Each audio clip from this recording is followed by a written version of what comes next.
How to remove PS5 controller faceplate and chains. Hey everyone, welcome back to the channel. In today's video, I'll guide you on how you can remove your PS5 controller's faceplate, which is this little black portion that you can find here around your PS5 controller, and then change them to something else. I'll teach you how to remove it and how you can put it on back again. So for this, first of all, it's actually quite easy. If you have a sharp object, we're going to focus on its two sides.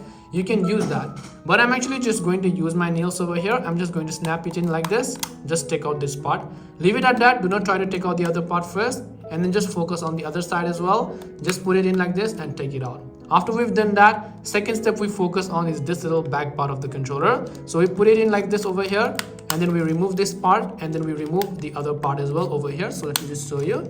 And now the other part has also opened up. So you can see the bottom part has already been snapped out as a whole.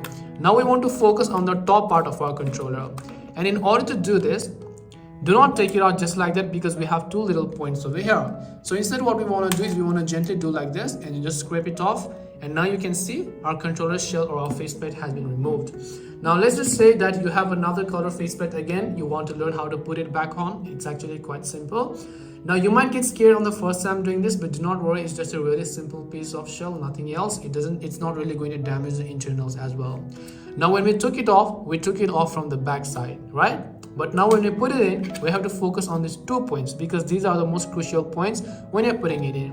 So as you can see, here are a small two little holes over here. You want to make sure to put these nipples inside these holes over here. First of all, make sure to get it through this analog stick, and then just make sure to go ahead and then focus it on the inside like this.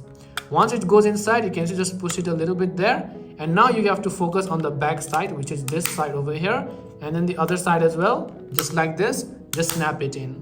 Once you've done that, still one more part is left, which is over here. Just make sure to snap it in like this as well, and they're all going to get snapped in and fitting perfectly, as you can see. And if you have a new faceplate or shell, this is how you basically change it.